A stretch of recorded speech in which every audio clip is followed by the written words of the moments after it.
Salutare! Sunt Serghei Ostav și în fiecare seară discutăm un subiect important pentru dezvoltarea economică și consolidarea democrației în această țară. În viitorul foarte apropiat vom avea să facem o alegere pentru primarul viitor în localitatea în care locuim. Pentru noi, pentru postul acesta de televiziune și pentru noi contează foarte mult să cunoaștem cine sunt acei competitori electorali, ce prezintă ca substanță. Probabil că mesajul acesta este unul mai rațional, dar asta este felul în care noi vedem lucrurile, trebuie să cunoaștem în esență și să percepem critic acești candidați electorali.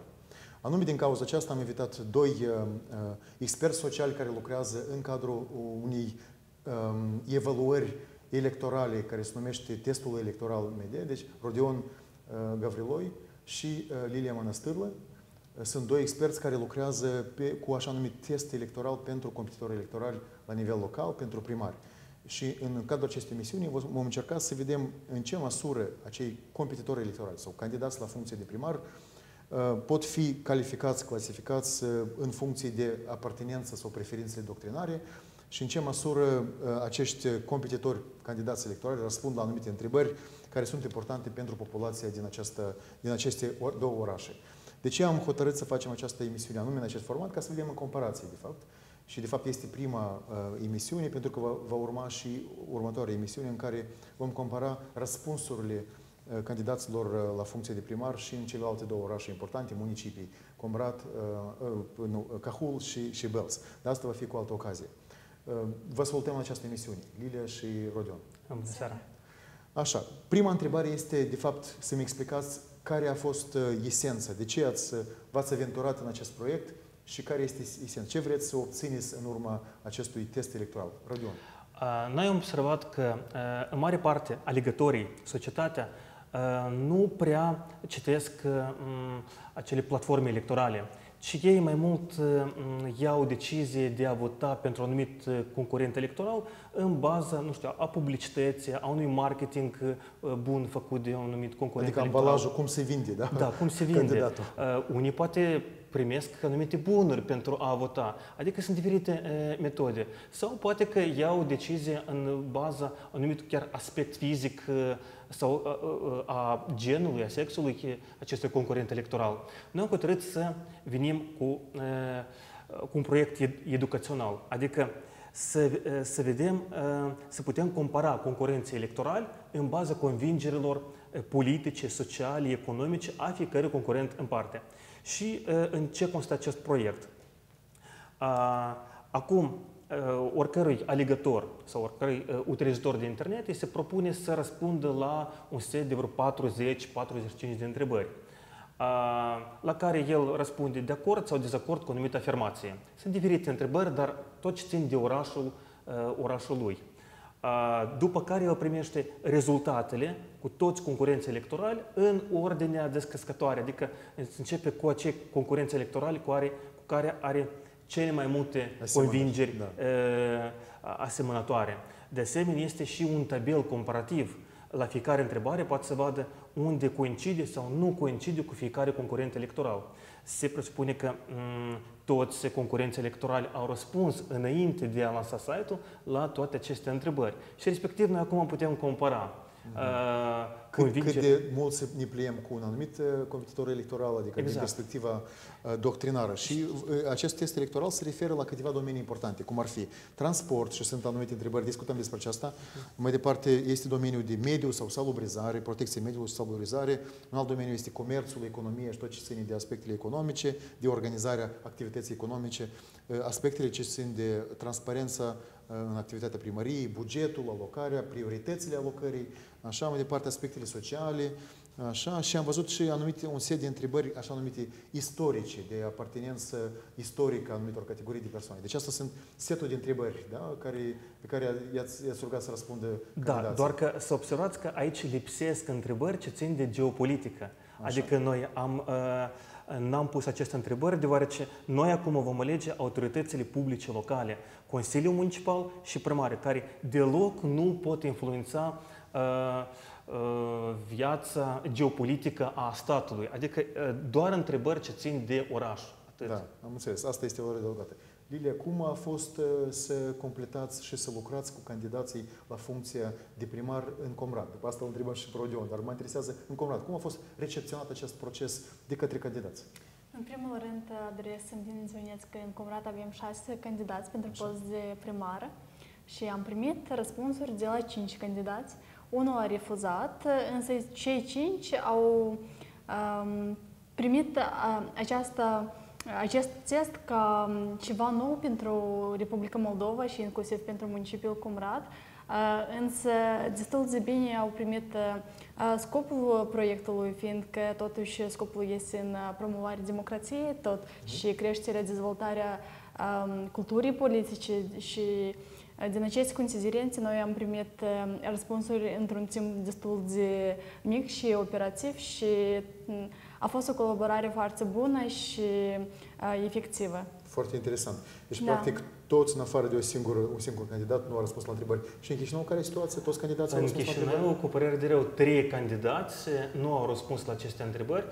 Vizualizăm un pic mai târziu cine sunt acești candidați. Chiar dacă noi am depus maximum efort pentru a obține aceste răspunsuri. Eu, sincer, pot să vă spun că noi am mers la partidele lor, la sediile lor, noi am trimis multe mesaje e-mail, am scris pe rețele de socializare, adică am încercat să obținem aceste răspunsuri, dar dacă totuși nu au dorit, dar eu mai târziu vă voi spune poate care sunt aceste cauze de ce nu au dorit să răspundă la aceste întrebări. Cum credeți, aceste răspunsuri care au fost oferite de către însăși candidat la funcție, fie că răspunsurile au fost făcute în baza unui consens în cadrul partidului respectiv? Cum credeți? Care a fost, eu știu, răspunsul din partea candidaților? Din ce ați intervievat sau din ce ați cooperat cu ei? Răspunsul candidatului sau partidului care este în spate acestui candidat? Putem să spunem și că, în general, poate să fie și prin consens, fiindcă ei sunt reprezentanții partidelor. Așa. Însă, vorbind despre municipiul Comrat, dacă cunoașteți, societatea este mult mai conservatoare și au idei poate puțin mai diferite decât cei care sunt din centru sau din nord sau din sudul, dar din Cahul, nu din Gagauzia. Astfel spunând, la unele întrebări am primit răspunsuri care sunt pro intereselor populației din Gagauzia și poate și puțin sunt în contradicție cu doctrina politică a partidului pe care ei reprezintă. Am înțeles. Deci este o orientare așa un pic cu tentă populistă. Fiindcă totuși ei sunt reprezentanții poporului și este vorba despre municipiul Comrat. Da. Oricum, politicienii sunt de diferite factură. Sunt politicieni care au curaj și creează, să spunem, valori adăugate și cei care urmează anumite preferințe care există în popor. Și în Chișinău, cum credeți? În Chișinău, în mare parte au răspuns anumite concurenți electorali, dar știu cazuri când au răspuns politologii lor și respectiv i-au anunțat că, iată, noi răspundem în acest mod la aceste întrebări, deoarece la prima vedere e o întrebare parcă simplă, dar ei căutau, unii concurenți electorali căutau care ar fi răspunsul corect. Nu este niciun răspuns corect la fiecare întrebare, deoarece răspunzând la o întrebare de acord sau dezacord, ei se poziționează mai spre o doctrină liberală sau mai spre o doctrină conservatoare. Iată din care cauză ei încercau să caute cum ar fi mai bine să răspundă. În funcție de doctrina pe care ei oficial cel puțin o propagă sau la care aparțin ca partid. Da, sau încercau unii să, poate încălcând doctrina de care ei aparțin, să vadă cam cum răspunde marea majoritatea societății. Adică să se plaseze primele lucruri. Populist și în sensul acesta. Însă eu totuși sper că utilizatorii acești care au primit aceste răspunsuri, ei vor analiza și vor memoriza toate acestea și în viitor vor monitoriza și după alegeri cum acționează acel concurent electoral. Este cel mai important, cred că ce va trebui să fie făcut după aceste alegeri. Foarte interesant și în special pentru că ulterior eu voi încerca să folosesc rezultatele acestui test atunci când voi discuta cu fiecare candidat la funcție de primar.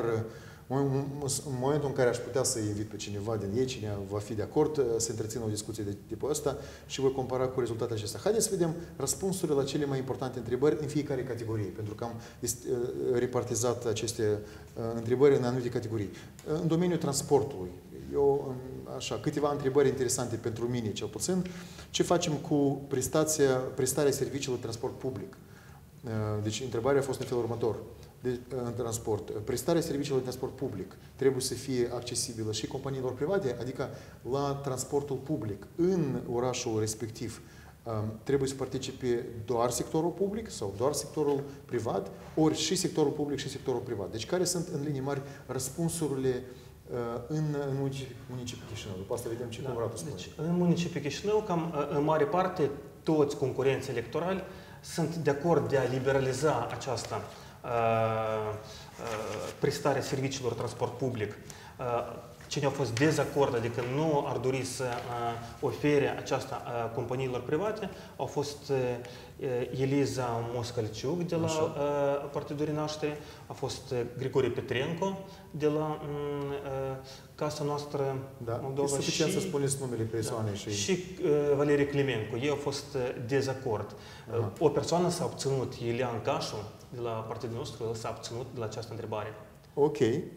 Deci, practic, în linii mari, ca să înțelegem că cei care răspund în favoarea prestării serviciilor de către, inclusiv și de sectorul privat, aceasta ar însemna că optează mai mult pentru o soluție economică liberală, sau cel puțin tind spre această soluție, cei care preferă doar serviciile publice prestate de companiile municipale sau de stat, mai degrabă tind sau se îndreaptă spre această doctrina conservatoare liberală.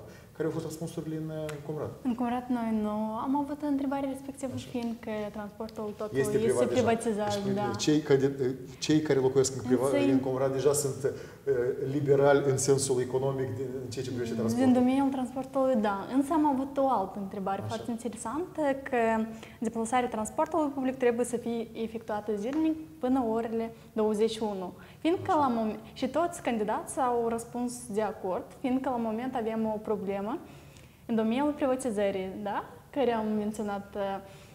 Este vorba că transportul aparține sectorului privat și ei fac și regulile lor. Deci transportul circulă până la orele 19 și asta este o problemă foarte mare pentru cetățenii municipiului. Deci liberalizarea trebuie să fie nu doar în interesul prestatorului, dar și în interesul publicului. E foarte interesantă observație. Foarte interesant. Haideți să luăm încă o întrebare, așa, ce ține de transport, cu bicicliștii. Deci o discuție care a fost plină în Chișinău, eu a fost plin cu această discuție. Pistele pentru bicicliști trebuie să fie create în mod obligatoriu sau nu? Care a fost răspunsul în Chișinău? În Chișinău toți au fost de acord. Adică toți au spus că... Foarte interesantă observația aceasta. Însă nu a fost de acord Marcel Daria. Așa. Și s-a obținut Grigore Petrenco de la această întrebare. Desigur că aici mai este o nuanță la această întrebare. Din contul cui se vor face aceste piste? Din contul carosabilului, anume acolo unde trec acum autoturismele, sau din contul pietonilor? Fiindcă acum ele sunt trasate de contul pietonilor și deseori se întâmplă că pietonii încurcă bicicliștilor sau biciclistul este nevoit să coboare, să urce mereu. Am înțeles. Rodion, eu vă promit că această întrebare din contul cui o să pun atunci când o să discut cu primarii, ca să văd care sunt și soluțiile. Deci, deocamdată, aceste întrebări oferă numai un răspuns de principiu, da sau nu. Dar eu aș vrea să văd, dacă răspund da, o răspuns da, care este soluție concretă. Și asta vor fi întrebările mele față de candidați. Careva răspunsuri interesante în transport? Da, 4 din candidați care au dat răspunsuri sunt pro crearea PSR, însă reprezentantul partidului PSRM a fost dezacord. Și probabil că este vorba despre specificul municipiului Comrat și infrastructurii create în Comrat. Și va fi foarte interesant, cred că, dacă vor fi invitați în studioul dumneavoastră și reprezentanții candidații din municipiul Comrat. Și vom vedea răspunsurile lor de ce sunt de acord sau au ținut. Am înțeles. Foarte interesant. Uitați-vă, eu vă propun, colegii, să facem felul următor. Să punem acum pe ecran așa numite un infografic care sistematizează rezultatele de pe Chișinău. Și uitați-vă, asta este graficul respectiv care arată, infograficul care arată cum s-au reportizat în funcție de doctrina partidelor acești candidați electorali. Deci, ca să vă explic ce se întâmplă. Deci, este axa orizontală, deci asta este axa orizontală. Pe dreapta, extrema dreaptă arată o poziție socială mai liberală, adică așa, și poziția înspre stânga, deci axa care merge înspre stânga orizontală, arată o abordare mai conservatoare din partea pe tema socială. Pe tema socială, exact. Axa orizontală este una socială. Exact. Acum există și axa verticală. Axa verticală în sus, da? Înspre nord, înspre sus, da? Arată o poziție mai liberală economică și axa spre sud sau în jos arată o poziție mai conservatoare economică. Ce este important? Te rog, Rodion, să comentezi ce este important să observăm în acest infografic. Iarăși, ca să explic despre acest infografic, ceea ce vedeți în stânga, sus, este spre doctrină populară, adică cu cât concurentul electoral se plasează spre stânga, sus, este mai spre doctrină populară, cu cât este spre dreapta, sus, este spre o doctrină liberală, cu cât este în jos, spre stânga, este spre o doctrină comunistă și spre dreapta jos este spre o doctrină socialistă. Ce avem în momentul dat? Noi observăm că concurenții electorali în mare parte nu sunt plasați în zona în care, conform doctrinilor. Da? Adică în mare parte... Și sunt unii care coincid. Unii coincid. Ca exemplu, da, Eliza Moscalciuc este catare din Partidul Renaștere sau catare inițial din Partidul Comunist Reformator. Exact. Ea este la extrema comunistă, taman, exact în această zonă. Da? Grigore Petrencu, care tot era din Partidul Comunist, acum este din Partidul Moldova, Casa noastră Moldova, tot este zona comunistă aceasta. Zinaida Greceanăi, chiar dacă este din Partidul Socialist, oricum este în această zonă. Valerii Climenco tot se păstrează în această zonă spre partea socială conservatoare. Da? Da. Ilean Cașu, care, dacă sincer, eu personal nu cunosc care este doctrina acestui partid, partidul nostru.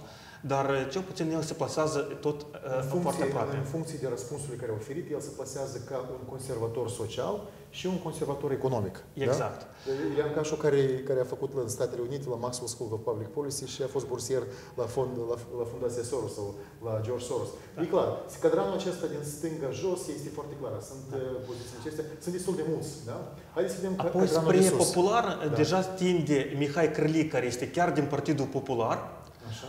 Tot așa, aproape de între popular și comunist se plasează doi concurenți, Vasile Chertoca de la Partidul Comunist și Dorin Chertoacă de la Partidul Liberal. Da? Însă Dorin Chertoacă este un pic mai liberal pe axa socială.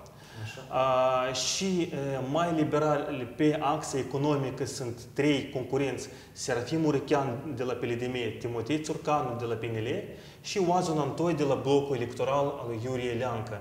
Și Oazon Antoi fiind mai liberal pe axa socială. Dar mai liberal pe axa socială totuși este Marcel Darie, candidatul de la Partidul Legii și Dreptății. Și tot dacă ne uităm pe axa socială, vedeți, în partea dreaptă jos, Anatolie Prohnitski, din Partidul Verzilor sau Partidul Ecologist. El se plasează taman într-o zonă socialistă, dar oricum așa totuși este centrală. Deci eu observ că cadranul din stânga sus, Chertoacă și Chertoca, diferența între ei este pe axa socială. Chertoca este mai conservator socialist, dar pe soluțiile economice ei sunt cam la același nivel. Da. Și dacă comparăm pe Oazon Antoi cu Marcel Darie, Oazon Antoi este mai liberal în ceea ce privește soluțiile economice, da? Exact. Și comparabil cu soluțiile sociale, tot este atât de conservator practic cât este cu Dorin Chertoacă, poate că Dorin Chertoacă este un pic și mai conservator decât Oazon Antoi. Și Serafim Urechean este economic destul de liberal în ceea ce privește, în comparație cu Oazon Antoi, dar este mult mai liberal decât comparabil cu Vasile Chertoca în ceea ce privește soluțiile. Iar cel mai totuși liberal din ambele axe este Oleg Brega de la Partidul Democrației. Un liberal autentic. Dacă sincer ar putea să mai aibă câțiva pași până la un liberal maxim, dar între toți concurenții electorali el a răspuns cel mai liberal și din punct de vedere social și din punct de vedere economic. Adică, cum noi am luat toate aceste întrebări, ele au, dacă acum revenim, toate aceste întrebări au se plasează pe o axă socială sau economică și respectiv concurenții electorali când răspund de acord sau dezacord, ei anume se plasează pe această axă orizontală sau verticală. Da. Și respectiv noi am făcut calculul și am plasat în aceste cadrane. Metodologia oricum este publicată pe site și este foarte clar. Deci noi în prima jumătate am discutat despre acest test electoral, care este valoarea adăugată a acestuia și vă arătăm în ce măsură și cum reușim să categorisim în funcție de pozițiile doctrinare fiecare candidat. În a doua jumătate discutăm despre cum s-au poziționat candidații în municipiul Comrat și descifrăm mai mult răspunsul la fiecare întrebare. Rămâneți cu noi, revenim în câteva minute.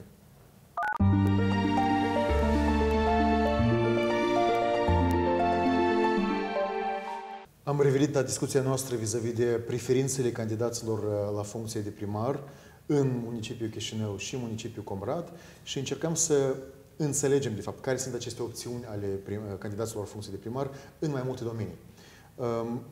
Aș vrea să discutăm despre domeniul comerțului și economiei și doar câteva întrebări. O întrebare a fost interesantă, care pe mine mă interesează chiar personal, ce ține de în ce măsură trebuie să fie menținut monopolul de către un singur prestator de servicii de furnizare a apei potabile.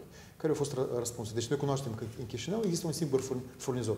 Este agenția aceasta Apă Canal, care furnizează apă potabilă și noi cunoaștem că apa este trasă din Nistru, este sterilizată, este curățată și este furnizată. Da? Deci este un singur furnizor și din ce înțeleg și reutilizarea apei menajere, la fel este Apă Chișinău.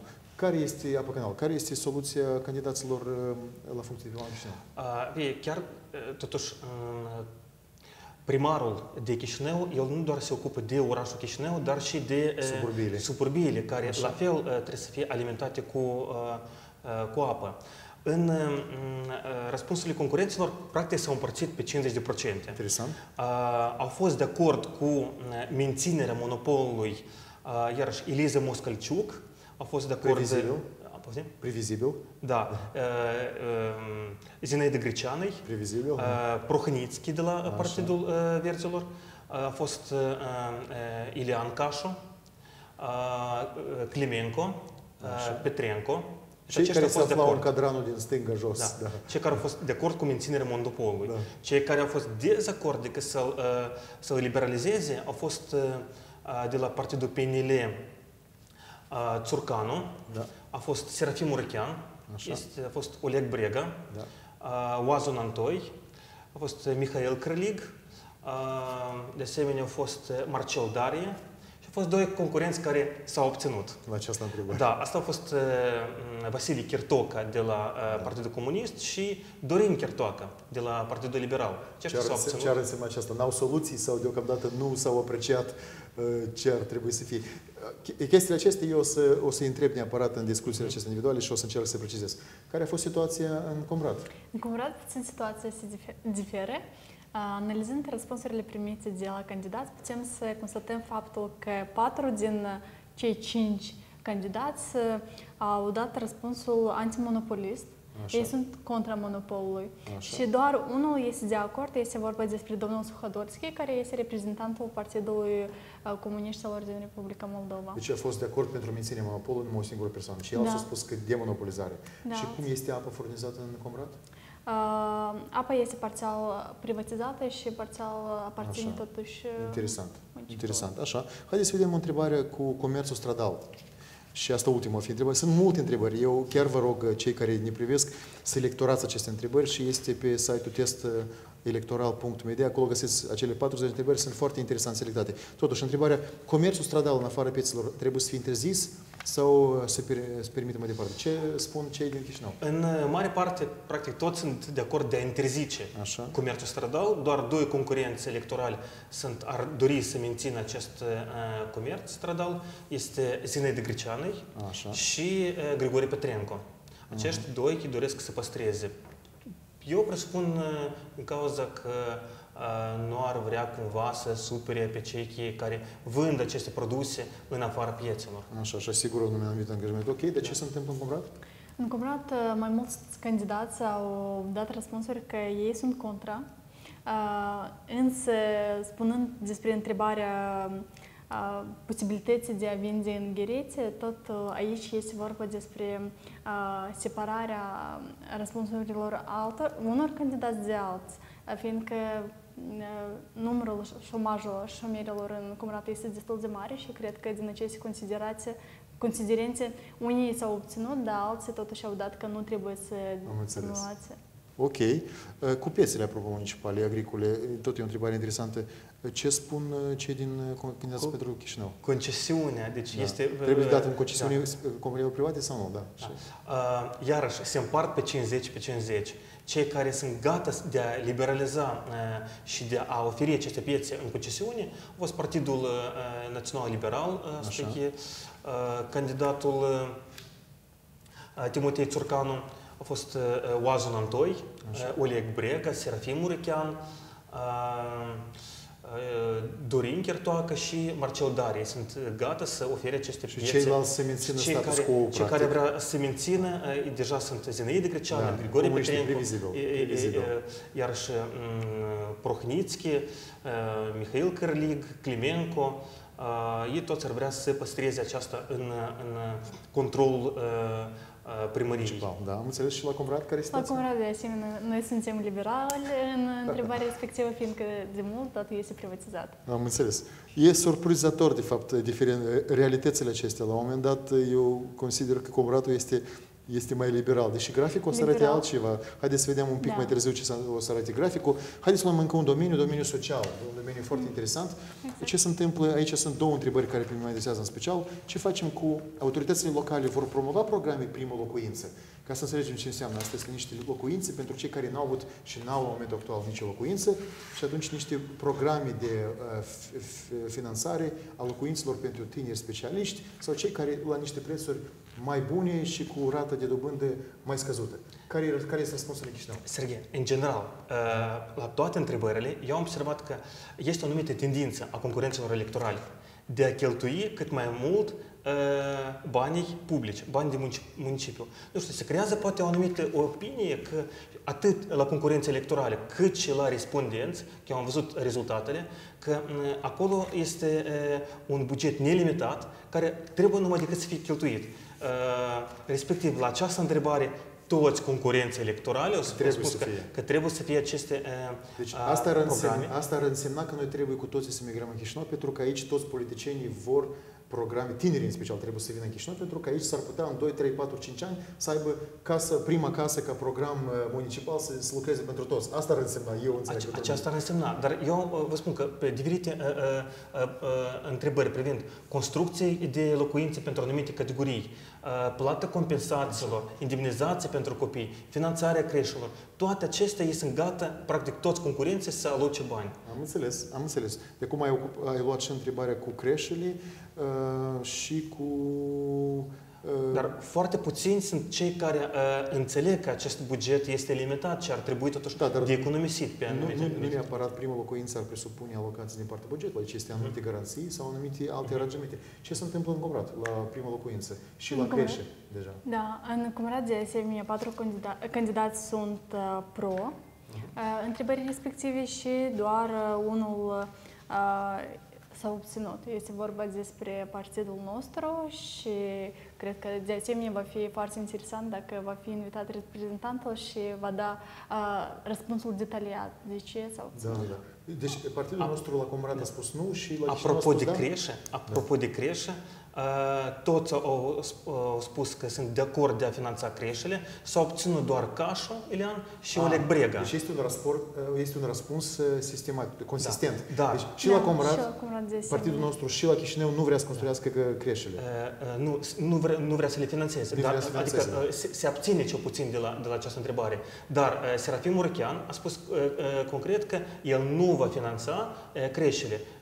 Și are un argument, el a spus că deoarece statul acordă acolo câțiva ani părinților de concediu, respectiv acesta trebuie să fie utilizat și a nu aloca bani pentru creșă. Adică, interesant răspunsul acesta, chiar este interesant. Adică eu chiar și îndemna cei care vor trece testul, numai decât la fiecare întrebare să vadă și care sunt argumentele concurenților electorale.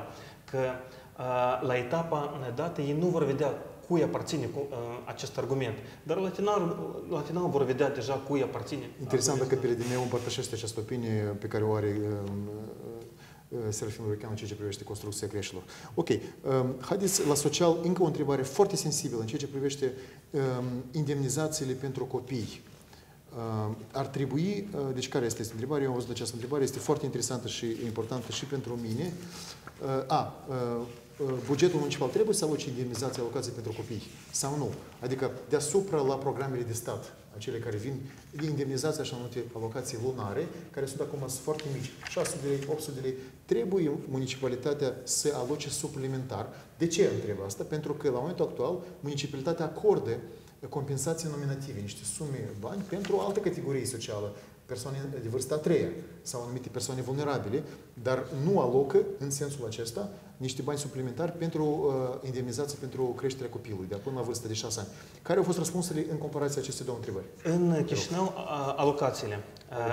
alocațiile pentru copii, toți concurenții electorali au spus că sunt de acord de a oferi aceste alocații, cu excepția lui Oleg Brega. Brega a spus categoric nu. Da, am înțeles. Și cu indemnizațiile? Au spus în felul următor. Cei care ar dori să le anuleze, au fost Marcel Dari și Oleg Brega vrea să le anuleze. Cei care vreau să le păstreze practic toți, doar că se abține Ilean Cașu de la această întrebare. Prea multe întrebări partidul nostru se abține. Eu nu prea înțeleg. Fie că n-au opoziție, fie că nu au învățat bine la școală. Sunt chiar vreo 3-4 concurenți electorali care au foarte multe abțineri. Deci nu au opoziție conturată. La Comrat, la aceste întrebări? La Comrat, mai mulți candidați sunt pro. Pentru indemnizație pentru copii. Exact. Doar s-a obținut un singur candidat și este reprezentantul Partidului Comuniștilor din Republica Moldova. S-a obținut la indemnizație pentru copii. Da, spunând despre întrebarea numărul 2, la noi tot, de asemenea, nu a fost inclusă întrebarea respectivă în testul electoral. Însă noi avem alte întrebări specifice pentru regiunea Comrat, care nu au fost incluse în alte regiuni. Haideți să discutăm despre un pic mai târziu, dar acum să vedem infograficul pentru municipalitatea Comrat. Cum s-au poziționat candidații la funcție de Comrat. Regie, vă rog acest infografic interesant să-l vedem. Iată, vedeți acest infografic pentru Comrat. Din nou, pe orizontală avem axa socială, adică cei care sunt în dreapta sunt social-liberali, cei care în stângă sunt social-conservatori și pe axa verticală în sus sunt economic-liberali și cu axa în jos, da, înspre sud, cum ar fi, sunt economic-conservatori. Care este observația, Lilia? Explicați-vă, rog, ce se întâmplă aici. Putem să spunem, dacă vorbim despre Partidul Socialiștilor și celor comuniștilor, este vorba despre domnul Suhadolski și Stoianoglu, aici vedem că totuși doctrina lor corespunde răspunsurilor lor. Și ei au fost plasați în locurile potrivite doctrinii lor. Vorbim despre Partidul Popular aici observăm un fapt că ei sunt puțin mai conservatoriști decât cine este Partidul Popular? Este vorba despre domnul Andrei Cișmingi. Și vedem că ei sunt mult mai conservatoriști în domeniul social, chiar și economic. Domnul Ivan Sară, care este candidatul independent, el din toți candidații reprezentați aici este mult mai liberal din punct de vedere economic, chiar și social. Serghei Anastasov, reprezentantul partidului nostru, este plasat de asemenea, vedem că pe axa socială conservatorist. Dar cel interesant că Atanasov este totuși cel puțin mai liberal pe axa economică decât Ilean Cașu, ceva mai devreme. Exact. Dar ce se întâmplă cu Nicolae Dodoglu? Domnul Dodoglu a refuzat să dea răspunsuri, necătând la eforturile maxime În orice caz, noi spunem chiar și în televiziune, emisiunea respectivă, că noi suntem deschiși spre colaborare și dacă ei vor dori, noi putem să includem răspunsurile inclusiv al lor. Eu observ o diferență totuși între aceste două infografice în comparație cu cel din Chișinău, pentru că în Chișinău cel puțin am avut un liberal autentic, adevărat, Oleg Burega în dreapta și am avut mai mulți candidați la funcții care se plăseau în zona aceasta doctrinii populare și erau mai liberali economici. Aceasta a fost o comparație. Din acest punct de vedere putem să spunem că puțin este lipsă de concurență sănătoasă între doctrinile, fiindcă toți sunt practic conservatoriști, spre comunism vine și puțin, doar un candidat vedem că este puțin mai liberal în domeniul economic. Ok, este interesant. Haideți să ne întoarcem la discuțiile noastre. Mulțumesc pentru acest infografic interesant. Mulțumesc pentru Rodion pentru că ați pregătit acest infografic. Hai să vedem, mai sunt o serie de întrebări foarte sensibile și aș vrea să le abordez.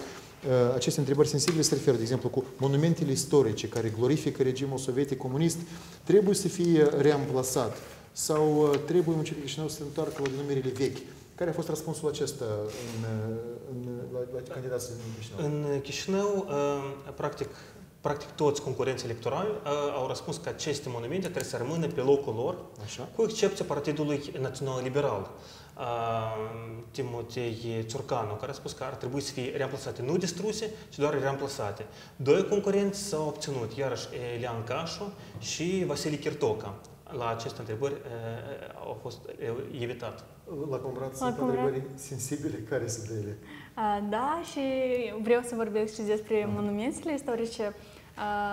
Noi avem doar un candidat care a răspuns că el este de acord pentru reamplasarea monumentului. Este vorba despre domnul Sară, corect nu arată, și 3 candidați sunt de dezacord și doar unul s-a obținut, este vorba despre partidul nostru.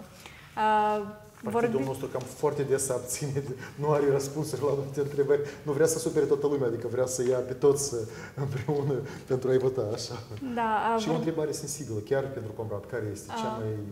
Noi avem mai multe întrebări sensibile din punct de vedere cultural, istoric. Așa.